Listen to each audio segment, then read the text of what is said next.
Miss Kitty. Now, 15 families are without homes this morning after SCJH Holdings Ltd has been accused of demolishing their properties in Innswood Estates in St. Catherine last week.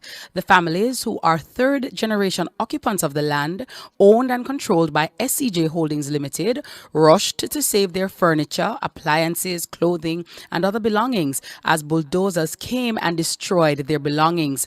According to residents, they were informed of their impending relocation from far back as February 2020, when the first phase of the Silverson Estates, consisting of 1,200 detached single-story residential housing solutions, was announced. In the meanwhile, Managing Director of SCJH Holdings Ltd, Joseph Shoucair, has refuted claims made in the media that the state-owned company has, without due process, ordered the demolition of homes of 15 families at Innswood Estate in St. Catherine. Now, joining us to discuss the situation and circumstance, the Managing Director of SCJH Holdings Ltd, Joseph Shoucair. Mr. Shoucair, good morning. Welcome to Cliff Hughes Online. How are you? Mr. Shoucair? I'm not hearing Mr. Shoucair, so we're going to try to get him back. I know many persons would have seen this particular incident on the news, would have read about it in the newspaper, would have seen and heard the cries of the residents who were affected by this very unfortunate situation and circumstance. And it would be remiss of me not to address a situation like this where our citizens are experiencing this type of dislocation, but also want to put it into context and see what happened. What is the genesis of it? Were they given ample notice? Was due process followed? And, can we come up with a better way than bulldoze down people's house in 2021? Mr. Shoucair, you're there? I am there now, ma'am. Good morning. Very well, sir. Good morning. How are you doing? I'm well, thank you. Very well. Thank you so much for coming on the show. Mr. Shoucair, you're being accused, or your company is being accused of demolishing the homes of 15 persons. And, they're saying that you're wicked and evil and it is an atrocity. What do you have to say to that? I'm saying that is a very unfortunate perspective.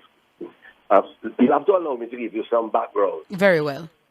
So, from as far back as 2013, an agreement was reached whereby the informal occupants of the property would be relocated. This is 2013. Yes.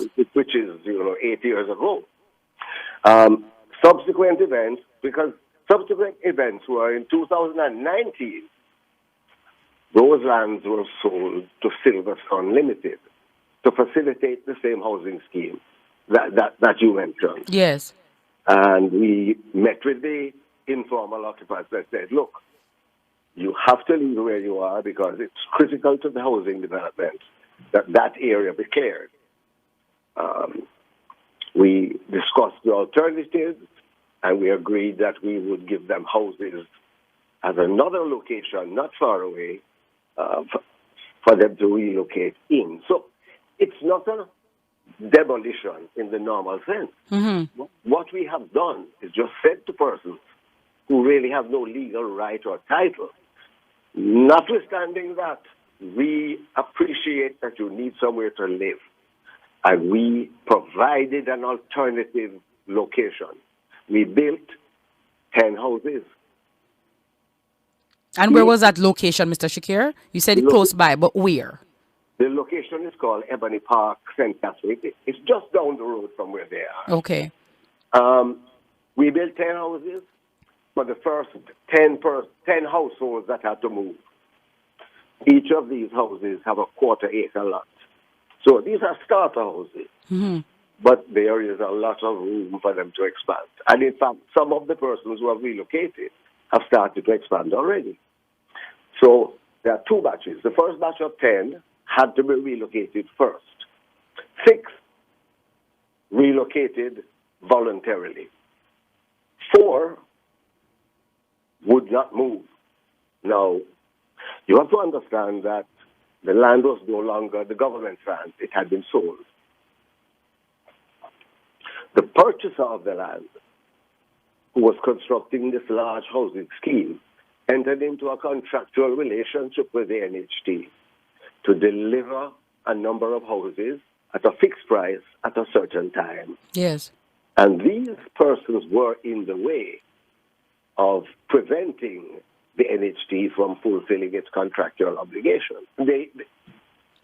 So did you meet with them, Mr. Shoucair? Was there a meeting to say, guys, listen, we need you to move. We have an alternative place to put you. It's decent, because one of the complaints is that yes, they are to be relocated, but the proposed land or area is unsuitable. It has no running water, they have no light. So it's one thing to say you're going to relocate residents, but if it is not up to par, and if it's not having the amenities that are necessary, then I wouldn't want to move. So they're contending that where they said was proposed for them to move was not ideal because it has no water, it doesn't have some of the basic amenities necessary for living.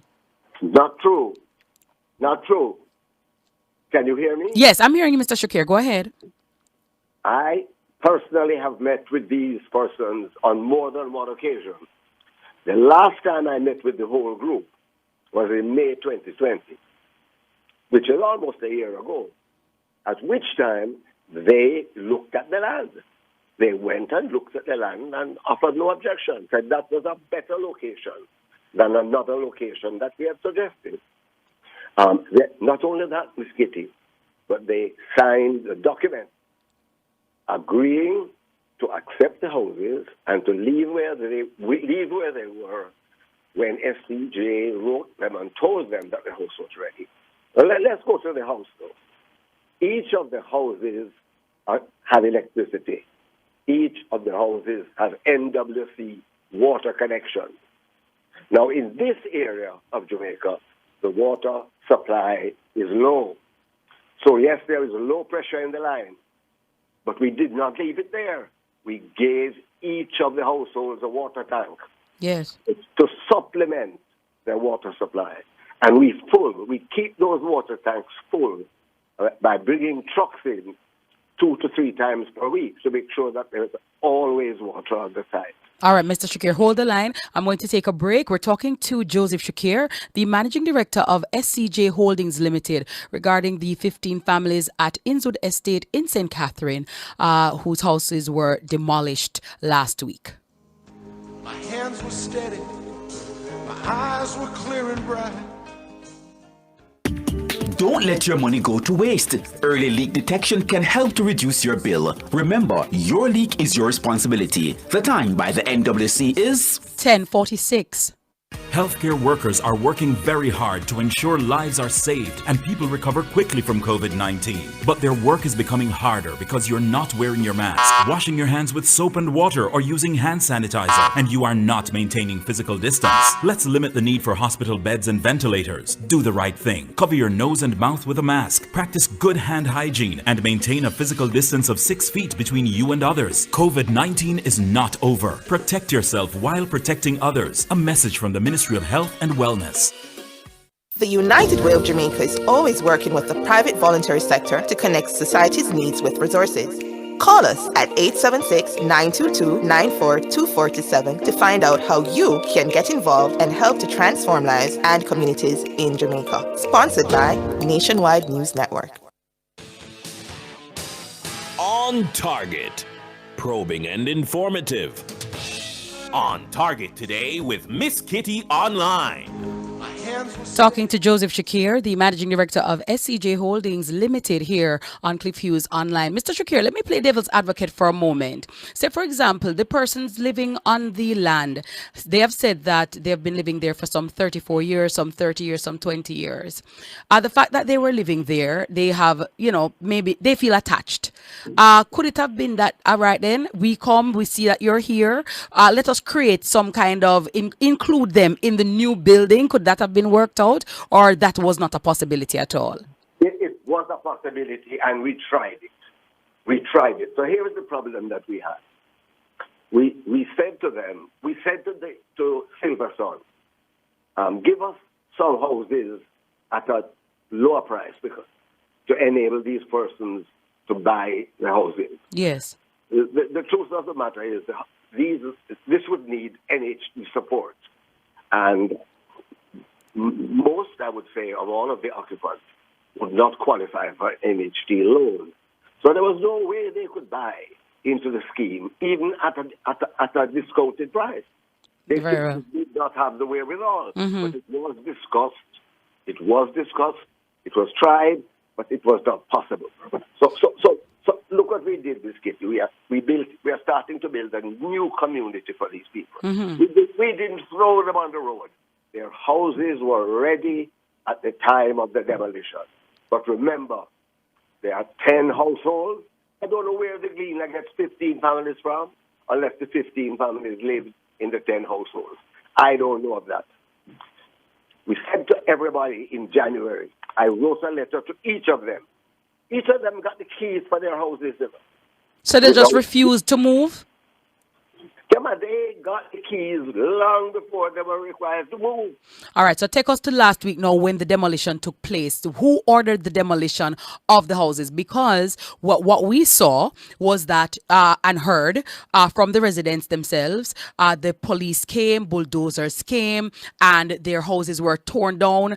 One of the ladies said that they came early after 6 o'clock and they were not given an opportunity to take out their belongings. Was that the order given to those who went to the location to demolish upon arrival? Miss Kitty, I wrote a letter to each of the occupants. I wrote a letter to each of the occupants in January. Hold on, let me just get the date for you. Yes. So we can get some timelines, because they said that they were told on Wednesday to move by Friday. And on Friday, they said that their homes were destroyed. That's the timeline that they give. All right, so here it goes. On January the 4th, I wrote to each of the occupants and said the houses to which they were assigned were now ready and that they would be granted immediate possession of the lot and the housing unit. On their receipt of the above-mentioned letter, or that earlier letter, the keys were delivered to the occupants, who were asked to take the necessary steps to vacate the land and relocate to Ebony Park on or before January the 8th. Now, you have to, this is not just one letter, it's a series of correspondence.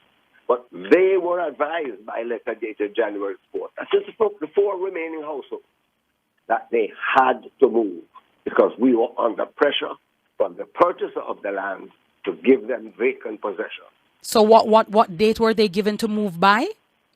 They were given to move by the 8th of January. The 8th of January, and this took place last week, so they got an extension. They got an extension. These 4 refused to move.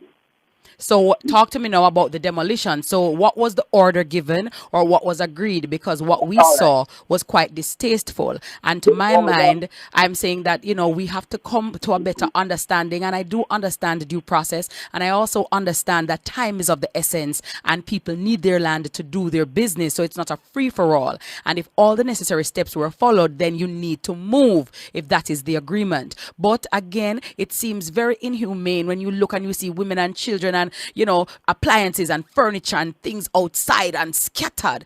It does not look good. So I wanted to understand if that was the order given to carry it out, and could there have been a more civil way to have conducted same? All right. Let's think about it, Ms. Kitty. How else would you get 4 households who refuse to move? Have the police officers remove them from the property, lock up the place, board it up? An order was given to take down the structures, not to take out before that all of the belongings of the person. Let me tell you, trucks were offered to them, to move their belongings to the new site free of cost. And there was, so yes, they were given instructions, take down the structures, protect whatever assets each individual has within their houses. And as far as I'm aware, as far as we are aware, they did just that. Nobody was injured. The belongings of each person were taken out of the house, put on the side, and trucks were provided to give them and to help them to transport their assets to the new location. In addition to that, each of the residents were given $50,000 in cash Wow. to offset the moving. Do you have you have contracts with these, Mr. Shoucair? You have contracts or agreements signed to say this? I've given them the Because I'm going $50,000. to ask the residents, So you say you gave them $50,000 each? Yes, I told them once you move, you will get $50,000 to help offset the cost of moving, even though free trucks were provided. So the other residents who moved to Ebony Park, they got that $50,000? Everybody got it. In addition to that, there were fruit trees on the land that these persons had planted. We had those fruit trees valued. The value was of $1.5 million. And they will be paid $1.5 million for the fruit trees that they had at the Red Hill site. We have tried to be as humane as possible. Let me tell you, to give an order to demolish a human being's house is never easy, and I agonized about it. Agonized, but there was no alternative. You beg, you plead, you enter into contractual agreement, you provide something that you never had before. A house with a quarter acre, with a title, a registered title in your name, free of cost. I don't know that demolition, if and when it is used, can be more humane. Of course, scenes can be created, Miss Kitty. Yes. Scenes can be created for cameras. I would say to you that these people were treated humanely and will continue to be treated humanely. We're not finished with the scheme because there are 11 more houses that have to be relocated. Yes. Those houses are now being built. So those residents who had their houses demolished, are they still going to be able to go to Ebony Park? Is that still on the table? Or will they now have to find their own location? Oh, no, they are already at Ebony Park, quite settled into their new houses. Okay. They are quite settled into their new houses. They can expand their houses. They will have a title for it. They can sell the houses. And they will have proper roads. The roads will be finished as soon as the construction is finished. Yes. We have already put up 2 street lights. We will put up 4 more street lights. I don't know that we could do any more. We spent about $50 million to provide this alternative arrangement. I think we did our utmost best to make an unpleasant situation as less unpleasant as possible. Yes. Well, that is why I wanted to hear from you, Mr. Shoucair, because when I watched and I read and I saw, it really jarred my nerves because in 2021, we don't want to have those sights and scenes at all. And I do understand the constraints because there are both sides, the residents and then there is the landowner. And, squatting, if you are there and you are asked to move, there is a timeline given. But based on what was communicated, it didn't seem as if a proper timeline or due process was followed. And so I wanted to hear from SCJH Holdings Ltd as to what transpired and if there was a better way that this situation could have been dealt with. What were the opportunities or alternatives given to the residents? Because when you're told that you're given notice on Wednesday to move on Friday, then on Friday morning you get up to bulldozers and police officers, though it seems far-fetched, we still have to give ear to both sides. So I wanted you here to clear the air. Let me make one more comment, Ms. Kitty. You Yes. know that one of the persons who were relocated already had a home at Chedwin Gardens, which is a housing scheme that was subsidized by SCJ. So that instead of living in that home, that occupant rented his home. Oh, wow. And decided to live as an informal person in one of the houses at Red Hill. So hold on, Mr. Shoucair, that was very fast. Let me backtrack. So you're saying one of the residents there at the informal settlement, right? Yes. Has a house in Chedwin Park? In Chedwin Gardens. Chedwin Gardens, and they have rented that house. Yes. Oh. And in fact, they came to us and said they had arrears of mortgage with Yes. the NHC. Could we help them with the arrears? I gave him a check of $250,000. to pay their arrears, he refused to take the check. Wow. So he's living free on one land and renting out another house. Wow. Exactly. Which is subsidized. Wow. It was subsidized by SCJ because SCJ put up the land free of cost. And the alternative looking at Tedwin Gardens. When are the other residents scheduled to be moved? I would say within 6 weeks, but they will not be moved until their houses are completed. And what is the relationship between yourself and the residents at this time? You know, I don't think we have a bad relationship. Can I say this is not a pleasant exercise for anybody? Yes. It is a very difficult decision for me to make. But I think we have a reasonable relationship because the people understand that what has happened was inevitable. Remember, they were first given notice in 2013, Ms. Kitty. Yes. 2013, that is 8 years ago. Yes. And we have been following up with notices year after year after year. And the last notice was on January 8th. It must come to an end at some point. Yes. Yes. Very well, Mr. Shoucair. Thank you for your time. I wish you all the best. And thank you for joining us here on Nationwide 90 FM. Thank you, Ms. Take Kitty. care, sir. Have a great day.